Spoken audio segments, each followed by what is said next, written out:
ವೀಕ್ಷಕರೇ, ಪುಷ್ಪ ಕಿಚನ್ಗೆ ಮತ್ತೆ ತಮಗೆಲ್ಲರಿಗೂ ಸುಸ್ವಾಗತ. ಇವತ್ತು ನಾವು ಮಾಡಿ ಹೊರಟಿರೋದು ಕಡಲೆಕಾಳು ಸಾಂಬಾರು. ಮೊದಲನೇಗೆ ತೊಗರಿಬೇಳೆ ತೊಳೆದಿಟ್ಕೊಂಡಿದ್ದೀವಿ. 1.5 ಕಪ್ಪು ಬದನೆಕಾಯಿ, ಆಲೂಗಡ್ಡೆ ಹಾಗೂ ಕಡಲೆಕಾಳು ಹಿಂದಿನ ದಿನವೇ ನೆನೆಸಿಟ್ಕೋಬೇಕು.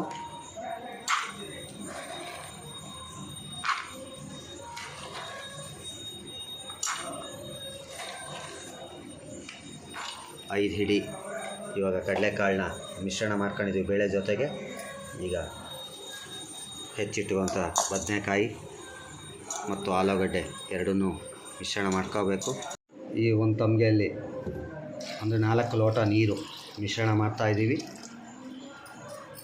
ಇವಾಗ ಅರಿಶಿನ ಪುಡಿ ಒಂದು ಅರ್ಧ ಚಮಚ ಹಾಗೂ ಸ್ವಲ್ಪ ಎಣ್ಣೆ, ಇದನ್ನು ಈಗ ತೊಗರಿಬೇಳೆ ಎಲ್ಲ ಜೊತೆಗೆ ಹಾಕ್ಕೊಂಡಿದ್ದೀವಿ. ಹುಣಸೆಹಣ್ಣು ಇಷ್ಟು ಒಂದು ನಿಂಬೆಹಣ್ಣು ಗಾತ್ರದಷ್ಟು ನೆನೆ ಇಟ್ಕೋಬೇಕು. ಅರ್ಧ ತೌಲಿ ಅಷ್ಟು ಎಣ್ಣೆ, ಅದಕ್ಕೆ ಸಾಸಿವೆ ಜೀರಿಗೆ ಒಗ್ಗರಣೆಗೆ, ಆಮೇಲೆ ಹಿಂಗು,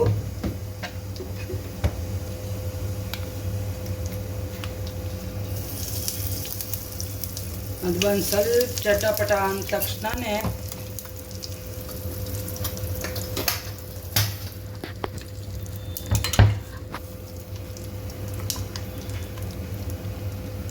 ಒಣಮೆಣಸಿನ್ಕಾಯಿ,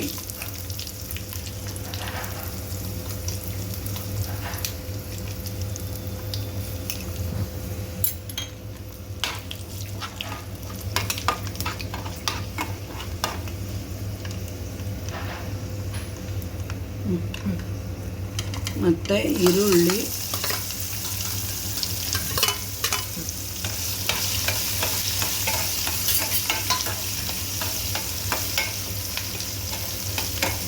ಈರುಳ್ಳಿ ಸ್ವಲ್ಪ ಸಾಫ್ಟ್ ಆಗಲಿಕ್ಕೆ ಉಪ್ಪು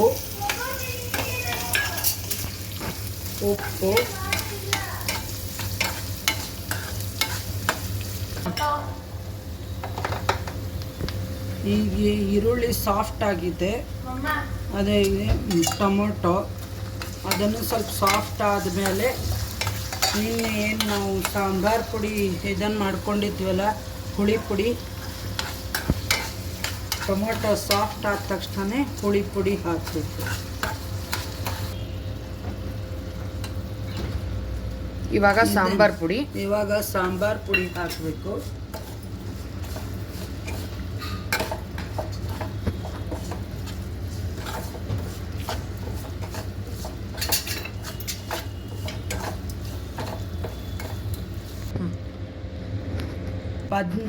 ಬೇಳೆ, ಕಡಲೆಕಾಳು, ಆಮೇಲೆ ಬದನೆಕಾಯಿ, ಆಲೂಗಡ್ಡೆ ಏನು ಬೇಯಿಸಿದ್ದಿತ್ತಲ್ವ, ಅದಕ್ಕೆ ಹುಣಸೆಹಣ್ಣಿನ ರಸ,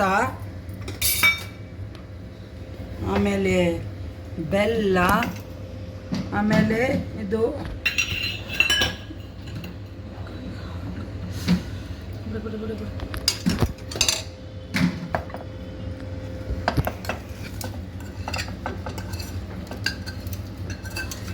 ಇದೇನು ಒಗ್ಗರಣೆ ಮಾಡ್ಕೊಂಡಿದ್ದಲ್ಲ ಅದನ್ನು ಹಾಕಬೇಕು.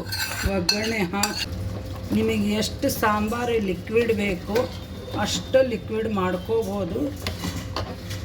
ಆಮೇಲೆ ಇದು ಮುದ್ದೆಗೆ, ಅನ್ನಕ್ಕಂತೂ ಸೈ ಮುದ್ದೆಗೆ ಎಲ್ಲ ಚಪಾತಿಗೆ ಸೆಟ್ ಆಗುತ್ತೆ.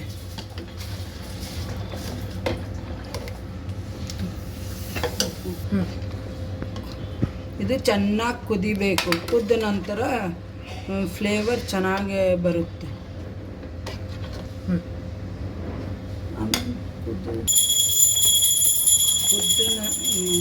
ಇಷ್ಟು ಚೆನ್ನಾಗಿ ಕುದ್ರೆ